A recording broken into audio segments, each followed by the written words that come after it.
हे friends, अस्सलाम वालेकुम। एक ज़बरदस्त वीडियो के साथ फिर से आपके सामने हाजिर हुए हैं। ये 12वां सैमसंग मॉडल है और इसकी स्कैथोमेटिक काफ़ी अर्से बाद आई है। प्रॉपर वेव्स एंड सोल्यूशन के साथ आपको अपडेट करते हैं। और सबसे पहले चैनल को सब्सक्राइब कर लीजिएगा। अगर किसी चीज़ मोबाइल की डायग्राम चाहिए तो काइंडली कमेंट करिएगा। तो चलते हैं वीडियो की तरफ। वीडियो की स्क्रीन पे आ चुके हैं और ये आपके सामने जो सा है सैमसंग A12 की PCB की डायग्राम मौजूद है।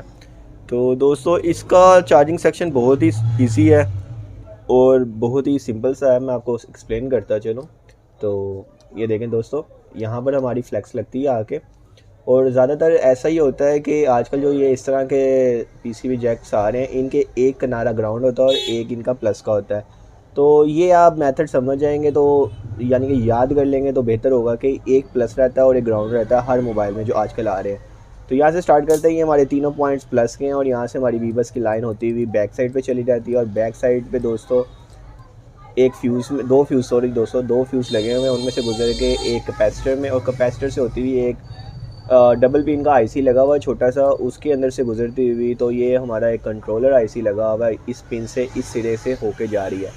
बाई चांस ये कंट्रोलर आईसी ख़राब हो जाए तो आप इसको उतार के इन पिन्स को डायरेक्ट कर सकते हैं, जिनसे आपकी चार्जिंग आगे ट्रांसफ़र हो जाएगी। उसके बाद वो चार्जिंग पे पॉइंट्स इस छोटी रेजिस्टेंस से होके इस बड़ी रेजिस्टेंस से। देखिए दोस्तों, एक सिरा ग्राउंड है और एक प्लस का, और इसके अंदर पैरेलल है, यानी कि इसमें कोई भी ग्राउंड नहीं है। तो इन दोनों में से होती हुई एक कैपेसिटर में, और कैपेसिटर से डीसी टू डीसी आईसी में जाती है इस बॉल में, ठीक है।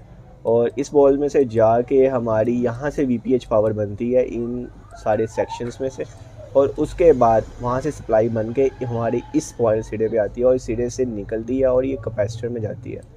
इस कैपेसिटर से आप देखते हुए जो है ना 3.4 वोल्ट से या 4.2 वोल्ट से होती हुई सप्लाई हमारी इस छोटी सी रेजिस्टेंस पे आती है। और फिर यहाँ से आगे जाएँ तो एक ये छोटा सा फ्यूज़ लगा हुआ है। इस फ्यूज़ की मदद से होते हैं दोस्तों, ज़्यादातर आप फ्यूज़ आगे एंड पे होता है। इस बार इन्होंने फ्यूज़ थोड़ा पीछे दिया और उसके बाद भी दो छोटे छोटे फ्यूज़ देके एक रेजिस्टेंस देके और एक इस पॉइंट से होते हुए हमारी यहाँ पर वी बैट की सप्लाई इसमें पहुँच जाती है। ठीक है दोस्तों, उम्मीद है आपको सारा कुछ समझ में आ गया।